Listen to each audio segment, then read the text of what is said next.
Everyone, আসসালামু আলাইকুম। Welcome to জান্নাত আফরিন ইউটিউব চ্যানেল। আজকে আমি আপনাদেরকে যা রান্না করে দেখাবো, চলুন দেখে নিই। হ্যাঁ, ইলিশ মাছের ডিম খেতে কে না পছন্দ করে, আর সেটা যদি হয় সর্ষে দিয়ে, তাহলে তো কথাই নেই। আমার এই রেসিপিটি ফলো করে যদি আপনি রান্না করেন, তাহলে আমি গ্যারান্টি দিয়ে বলতে পারি আপনাদের মুখে লেগে থাকবে। তো চলুন দর্শক, আমরা রান্নায় চলে আসি। এখানে আমি দুটো বড় ইলিশ মাছের ডিম আগের দিন রাতে হলুদ আর একটু সামান্য লবণ দিয়ে হালকা একটু ভেজে রেখেছিলাম। আর এখানে মাছের ডিমগুলোকে আমি টুকরো টুকরো সাইজ করে কেটে নিয়েছি। আর এখন আমি একটু তেল, এখানে আমি আসলে সর্ষের তেল ইউজ করেছি। তো সর্ষের তেল দিয়ে আমি হালকা করে ডিমটাকে ভেজে নিয়েছি। আমার হালকা ভেজে নেওয়া হয়ে গেছে। এখন সেম তেলের মধ্যে আমি পেঁয়াজ কুচি আর হালকা কাঁচামরিচ কুচি দিয়ে একটু ভেজে নিব। আর দর্শক, আমার এই ভিডিও যদি আপনাদের ভালো লেগে থাকে, তাহলে অবশ্যই আমার চ্যানেলটি সাবস্ক্রাইব করার অনুরোধ রইল। আর আমার ভিডিওতে লাইক দিতে একদমই ভুলবেন না। এখন আমি এটাতে 1 চামচ হলুদ, 1 চামচ ধনিয়া গুঁড়ো, 1 চামচ মরিচের গুঁড়ো আর সামান্য কিছু লবণ দিয়ে এটাকে একটু কষিয়ে নিব।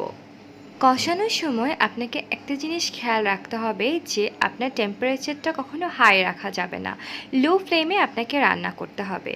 তো এখন আমি সামান্য একটু পানি দিয়ে দিচ্ছি যেন ভালোভাবে কষানো যায়। সো 2-3 মিনিট কষানোর পর আমি এটাকে আরেকটু ঢেকে দিব, আরও 5 মিনিট ধরে আমি এটা কষাবো। এখন ফিরে আসছি 5 মিনিট পর। দেখুন, হালকা তেলগুলো কিন্তু ঝোলের উপরে উঠে এসেছে। তো এই পর্যায়ে আমি ভেজে রাখা ডিমগুলোকে দিয়ে দিচ্ছি। এখন ডিমগুলো মশলার সাথে ভালোভাবে মিশিয়ে দিচ্ছি। আর এখন আমি আরও 10 মিনিটের জন্য এটাকে রান্না করব। একটা ঢাকনা দিয়ে ঢেকে দিচ্ছি। ফিরে আসছি 10 মিনিট পর। এই পর্যায়ে 2 টেবিল চামচের মতো সরিষা বাটা আমি হালকা পানি দিয়ে গুলিয়ে রেখেছিলাম, এটাই আমি এটাতে দিয়ে দিচ্ছি। একটু ভালো করে নাড়াচাড়া করে এটা আমি আরও 10 মিনিটের মতো রান্না করব। সো এই পর্যায়ে আমি আবারও ঢাকনা দিয়ে ঢেকে দিচ্ছি 10 মিনিটের জন্য। ফিরে আসছি 10 মিনিট পর।